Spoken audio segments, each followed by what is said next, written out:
Hello YouTubers, Alaska Prepper here. Ladies and gentlemen, today I'm going to show you 10 items that come out of my pantry that are well past their best by date.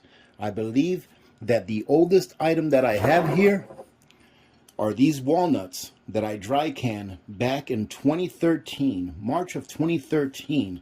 We're going to open this up. I'm going to taste it and give you an honest opinion on how they taste. And the thing is I'm pretty sure that they're still good because I've opened some 2015 ones by mistake. I had this one left that I forgot to rotate. So remember, rotate your foods. Rotate your foods. But I found this one. I'm pretty sure that it's good, but we're going to taste it to make sure that it is good. That way this can encourage people to not throw away their foods that are past the best by date. Of course, you have to do your own research and you have to use some common sense.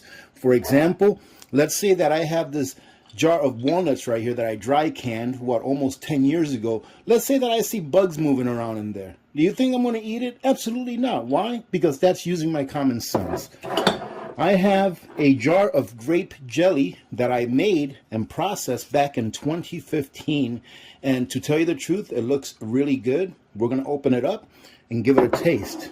I've heard a lot of people say you can never pressure can bacon. Well, ladies and gentlemen, maybe it doesn't say that you can pressure can bacon as per the USDA or the Ball Book of Canning. But if bacon can be canned in a factory setting or industrial setting and sold commercially, I just figured that it can be canned at home as well. These are bacon bits, and I did them in 2015 as well. I plan on having a little breakfast today and using some of this to make a little bit of a hash, right, with some potatoes. So we'll see how these are. As far as I can see, it looks great. We've got some sardines right here that are, let's see how past they are. I don't remember how far past the best by date these are individually, but I know that they all are. This one says, I'm not sure if you can see it, Best By January of 2021. So this is almost 2 years past the best by date. We're about 2 months away from the best by date being breached on this Louisiana hot sauce sardines. I love Louisiana hot sauce. People are always asking me, how long do crackers last? Well, ladies and gentlemen, let me show you the best by date on this. And I've been eating off of this. Let me see, how many do I have on me? I have about 3 sleeves left in there. I've been eating off of this for a little bit now. Don't eat it that often. But you can see there that the best by date was July of 2019. So this is well past 3 years. And here we have some chicken noodle soup. I did a payday prep with this a couple of years back. This is just like your Lipton's chicken noodle soup that comes in an envelope. And I remember I got them on sale. Not a bad deal, 49 cents. Look at how much money I've made off of this. Go try to buy one of these today. They're at least twice, if not 3 times, as much as what I paid for them a couple of years back. But these were on sale. Why? Because they were past their best by date. And you can see here that the best by date on this is the 22nd of May of 2020. All right, so these are well past 2 years, about 2.5 years past the best by date. This is something that I've been told a lot, that this does not stay well. Well, you know what? In my opinion, the way in which you store something for long term, it counts a lot as far as how that best by date can be extended out. And you all know that I try to keep my pantry in a temperature controlled setting between 50-55 degrees and no higher than 70 degrees Fahrenheit. Now, I'm not sure if you'll be able to see the best by date on this because it's kind of like lasered in, but let's see if I can bring it in there to show you all. I'm not sure if the light's going to allow you to do it. I think that's the best I can do right there. It was January 23rd of 2020. So this is going on 3 years past the best by date. And we're going to use this right here along with a few other ingredients that come out of my pantry to make a creamy rice, creamy chicken and rice. All right, so this is another one right here. This is one of those things that I think is a forever food. All right, these are the little blocks of chicken bouillon, all right, that you can make chicken broth with. And you can see here that the best by date on these was December of 2020. So we're going on 2 years. All right, we're almost 2 years past the best by date on these, and I am certain that these are good, but we're going to take them out and show you so you can see for yourself. This here is some chicken that I pressure canned back in 2015. And this is going to be part of what we use for our creamy chicken and rice. This is the first test that you must take whenever you're checking something that you pressure can yourself, or even something that's out of your pantry that maybe you bought from the store. Everything looks the way that it's supposed to look. It still has the seal. And as you can see, again, I did this in 2015. Something that I'm asked a lot about is this right here, is this ultra pasteurized milk. Now, ultra pasteurized, all that means is that they're pretty much killing everything in the milk. Right? Pasteurization pretty much kills all the germs in the milk, but ultra pasteurization pretty much uses steam to pretty much kill everything. I mean, everything. There's nothing living in there whatsoever. Ladies and gentlemen, that's why we make sure that we get nutrition in other forms. But this right here is not that far from being past the best by date. It's February of 2022 this year, so it's about 6-7 months. No, about 9 months past its best by date. But for milk being 9 months past its best by date, I think this is a good candidate to show you all that it's still good. And we're going to be using some of this as well, along with the carnation evaporated milk, to make our creamy chicken and rice. Now, I do have one other item to show you that is well beyond what anyone would think is past the best by date. And it's something that I've shown you in the past that I'm working on right now. I've been working on this ghee here for the last couple of weeks now. I put butter on here because when I did it, I just put butter. But it is ghee, all right? And if you want to learn how to make ghee, just take a look at the right-hand corner of this video. I've got a couple of videos where you can learn how to make your own ghee, which is delicious. It lasts pretty much forever. But you can see that I made this ghee and canned it back in May of 2013. So the first thing we're going to do, ladies and gentlemen, is we're going to go ahead and open up that bacon. We're going to make ourselves a little bit of a hash with it just to see how it tastes. And we're going to open up the grape and the crackers, and that's going to be our breakfast today. But first, let me go ahead and take this and put it back in the fridge because it is open. We've been working off of this one. All right, ladies and gentlemen, let's get ready to make our hash. First thing we're going to do is we're going to use a little bit of this ghee right here to put our potatoes in. And before I put a spoon into my ghee jar, I make sure that it's hot. I put it under the flame so that it can get sterilized, because you don't want to be putting a spoon in there that may have any germs or bacteria in there, right? And it comes off a lot easier. So we're going to go ahead and put that in there, let it melt for a little bit. And then we're going to go ahead and put in our potatoes. And then a little bit afterwards, we'll go ahead and put in our onions. And that's how we're going to start before we put in our bacon bits. Now that our ghee is nice and hot, we're going to add, I got about 2 medium to large size potatoes here, and I cut them up in little itty bitty cubes. We're going to put that in there first. I did the same thing with a half of a medium onion. And what I'm going to do now is I'm just going to go ahead and put a lid on this so that the moisture from these potatoes will be extracted just a little bit, and so that they can get nice and soft. Once they get to that point, I will come back, add the onions, and then we'll finish it off with the bacon, and you'll see how nice this comes out. Now we're just going to go ahead and put that half of a medium onion in there and mix it in. And then shortly thereafter, we're going to go ahead and put in our bacon bits. Let's go ahead and open up our bacon bits and see what they look like. But when you took a look at the potatoes, when I was first putting them in, it looked like a lot, doesn't it? But it can be deceiving, because once they lose all their water, or most of the water that's inside of them, it's not really as much as what it looks like. So here's our jar of bacon bits. Let's go ahead and open this up.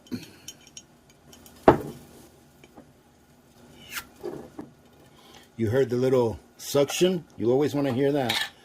And look at that. Looks pretty good. The top is a little dry, which is expected because there's not a lot of fat on the top. The fat is mostly in the bottom, but look. And when I call these bacon bits, that's exactly what they were. But it looks like they kind of like got squeezed together, right, during the canning process. I'm not going to use this entire jar because that is really a lot. I'm probably going to use maybe this much right here. Maybe, like, I would say a quarter of the jar. And the reason you haven't seen me add any salt to the potatoes and the onions is because these bacon bits, they're really salty, because the bacon that I used to make these bacon bits, it was cured bacon. So it was already salty, and this is already salty as it is. So take a look at that. It actually looks pretty good. Let me give it a sniff test, eh? Oh, and ladies and gentlemen, it smells just like it's supposed to smell. There is nothing off on this whatsoever. Man, isn't that awesome? Let's go ahead and add some of this to our hash.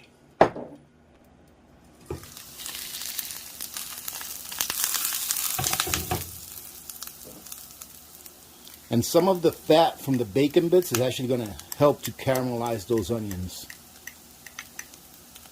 Now, you can obviously add anything else in here that you want to add. You can add, if you want to add some peppers, you can add peppers. I'm just showing you the basic way that I prepare it, and showing you that these bacon bits, even though they were processed a little more than 7 years ago, that they're still 100% good to eat. Let's go ahead and stir this around a little bit. And this will go great with 1 or 2 sunny side eggs. I do believe that when you pressure can something yourself, it says on USDA, I believe, 18 months. And this is well past 18 months. So what I'm going to do now is I'm going to let this sit here with the heat on for the next, I don't know, about 10 minutes or so on low, to try to get those onions caramelized a little bit and tenderized a little more. And then we're going to go ahead and put it on a plate and give it a taste. Now, I don't feel like having scrambled eggs today, so I'm going to have a couple of these fresh farm eggs that my friend brought me over. Look at how pretty these guys are. And he just got these chickens that he got he got these eggs from. He just got them early this year.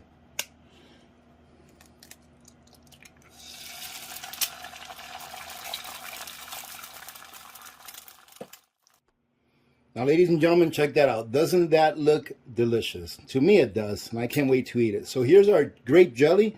I've got 1 piece of toast here, and I wasn't going to have toast with this because I've got so many potatoes here, but the grape jelly has to go on something.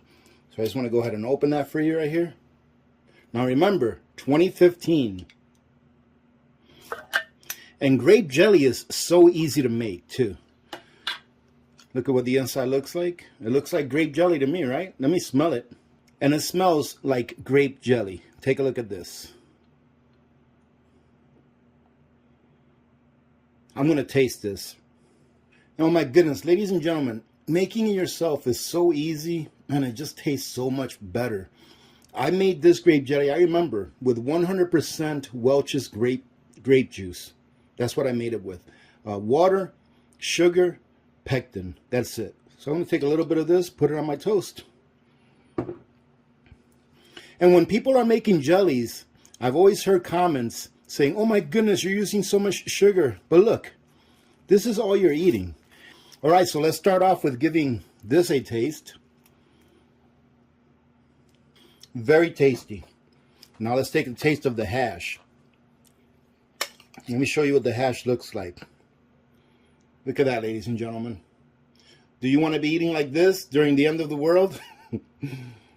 You can if you start prepping now, or if you continue to prep. Let's give this a taste. Now that came out perfect. And I was right. It doesn't need any salt. Only thing I'm going to do to this is, of course, add a little bit of hot sauce, because you all know that I love hot sauce. So there you go, ladies and gentlemen. Too easy to do it. So the next thing we're going to do for lunchtime is we're going to probably get that chicken noodle soup with some crackers and open up those walnuts. And this really goes a long way.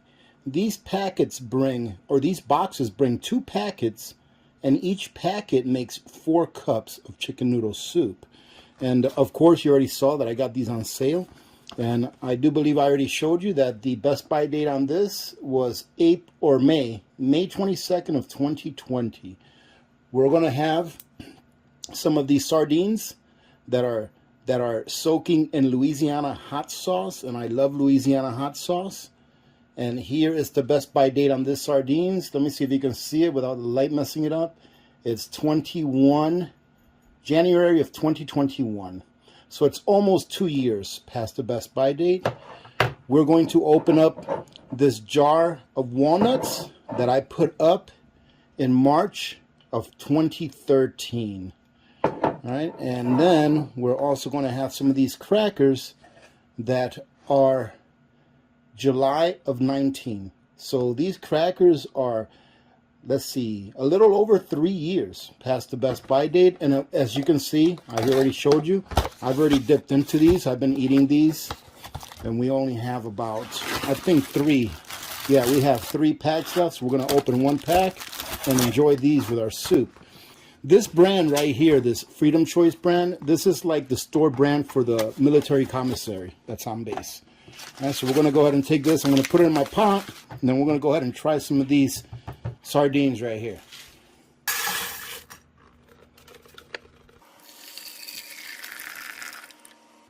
And now I'm going to go ahead and put this to simmer for about another 5 or 10 minutes. Let's go ahead and open this up.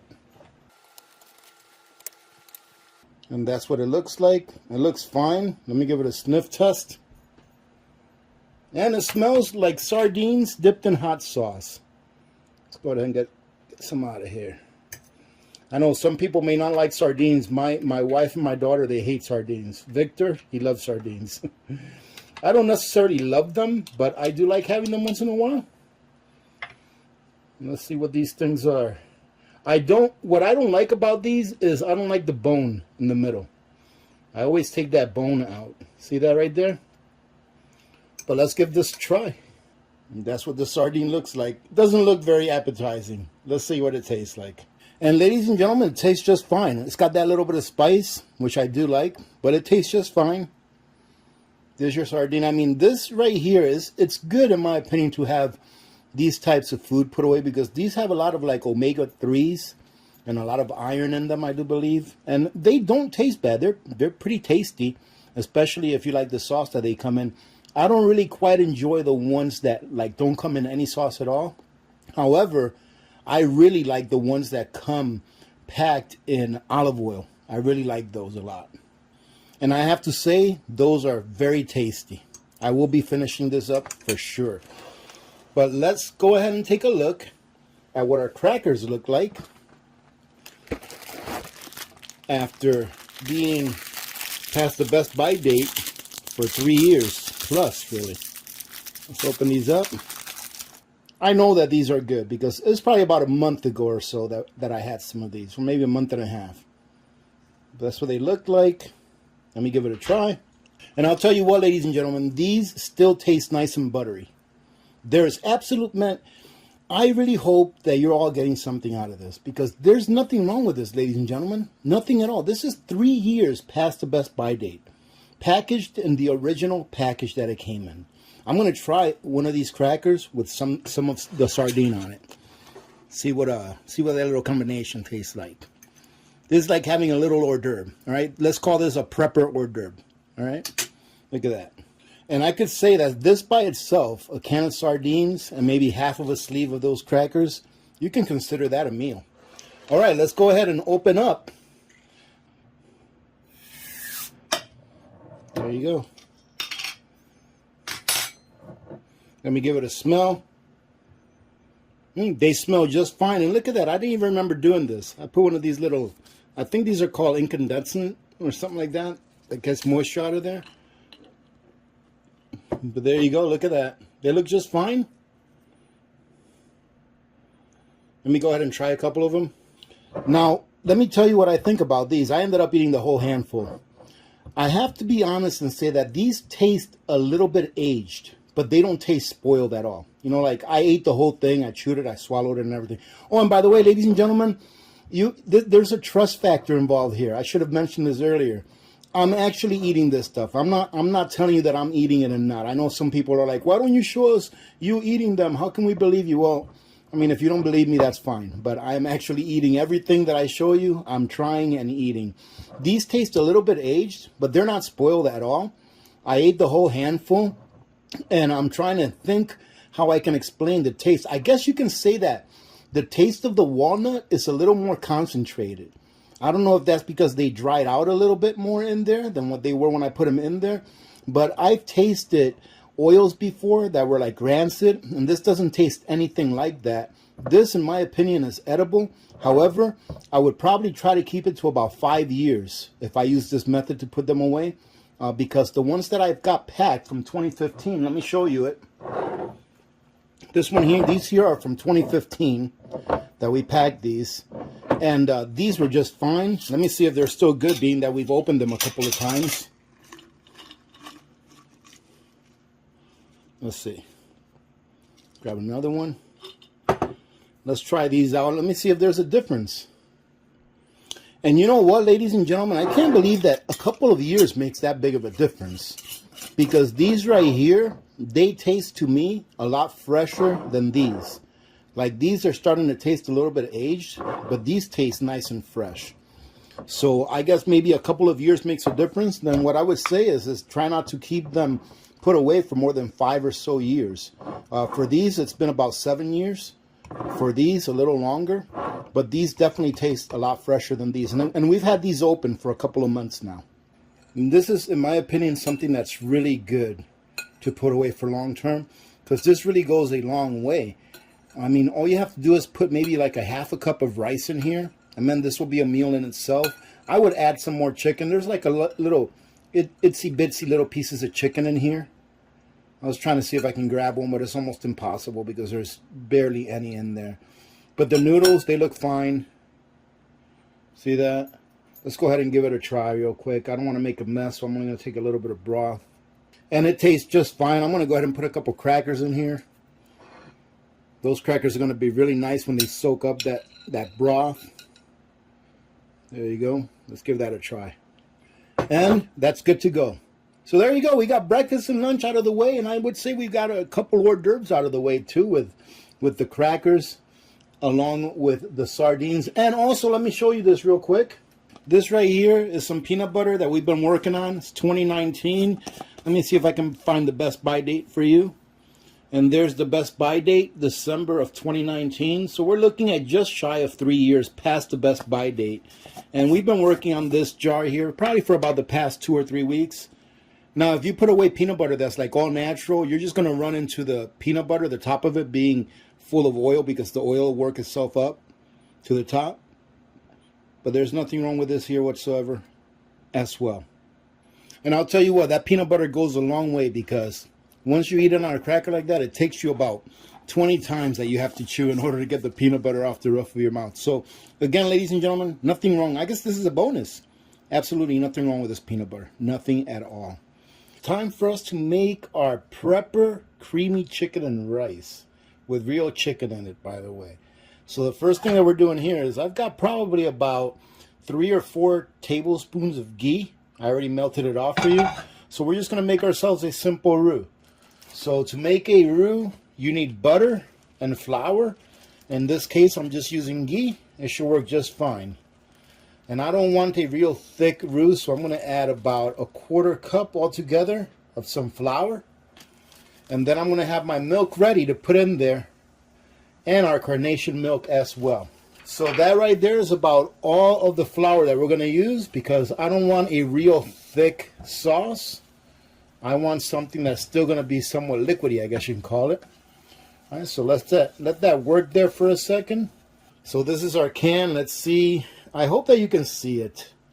Let me see. I should be able to see it. Yeah, 23 January of 2020.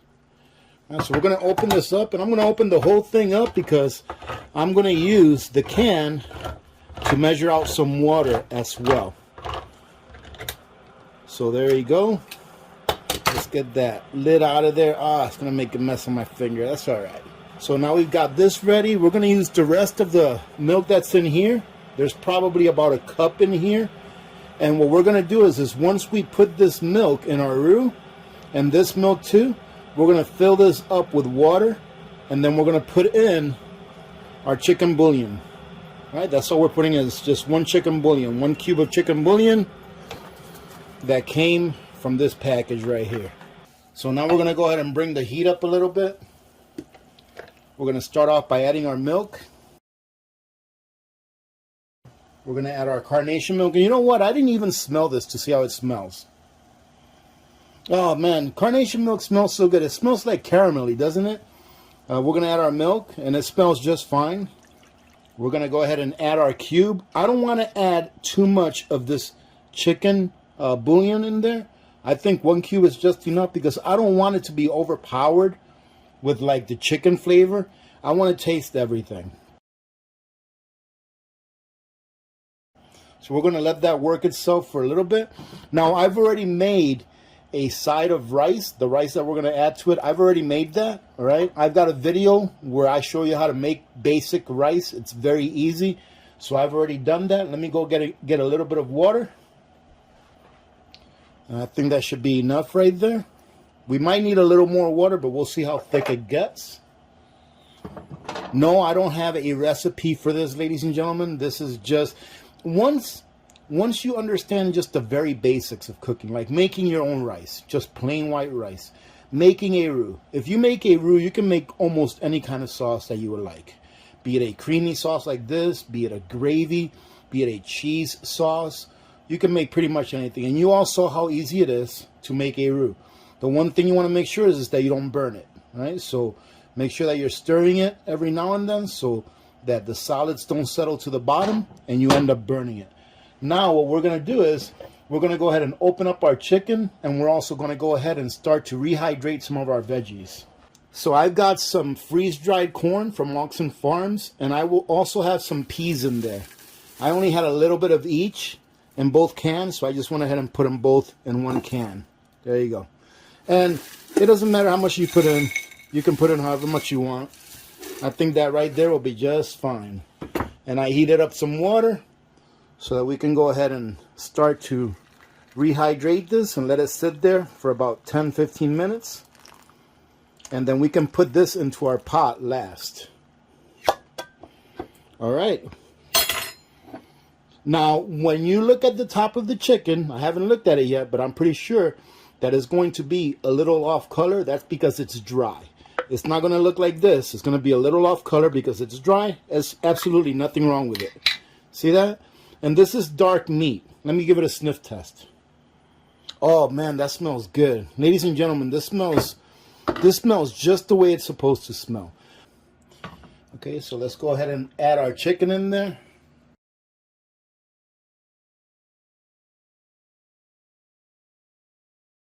Now, another thing that you can do with this is if you added potatoes and whatever other vegetables you wanted to add to this, you can use this to make, and you made a thicker roux. So if you made a thicker roux, added some potatoes, whatever vegetables you wanted to add to it, you could also use this to make a pot pie.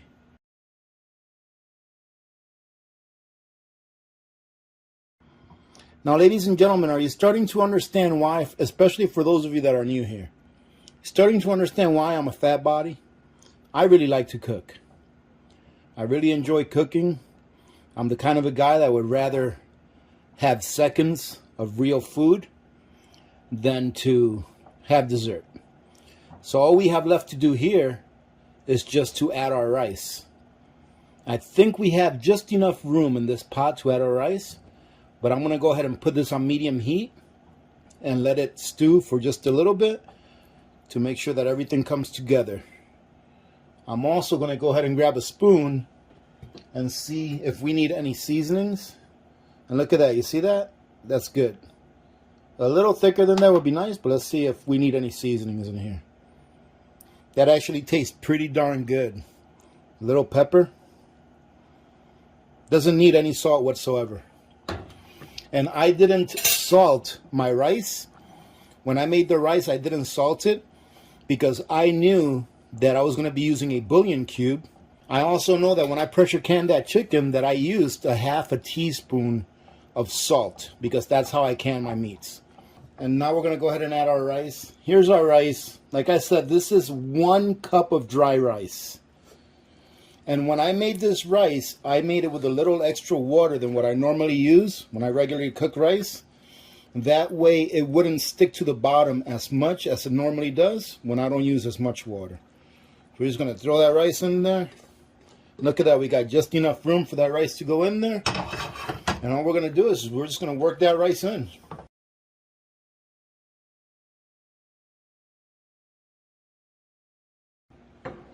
And there you go, ladies and gentlemen. Look, it's not expensive to cook your own meals at home.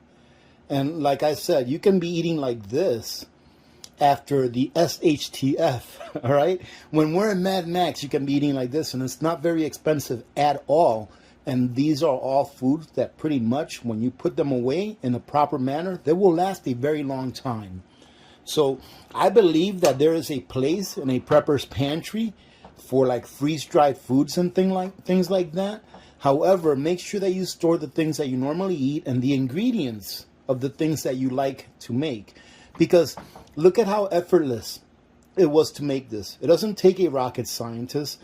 I think that from the beginning to the end, because of course I paused the camera here and there to not put you through me stirring this for 5 minutes straight. But from the beginning to the end, I've probably been here making this dish for about 25 minutes. All right, it's not difficult at all. Let's go ahead and plate some of this. I actually have some company coming over, so I'm going to go ahead and plate some of this, give it a taste, and I'll let you know what it tastes like.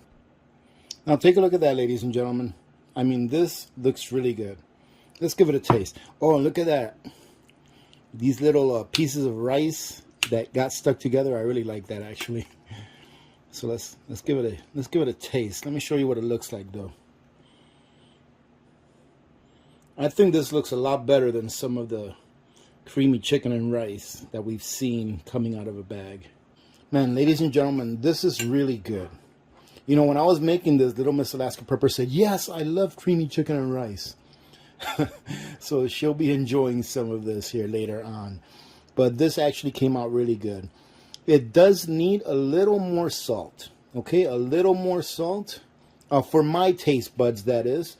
But other than that, you can't beat it. This is probably one of the cheapest meals that you can possibly make. Especially if you use chicken that you pressure canned 7 years ago.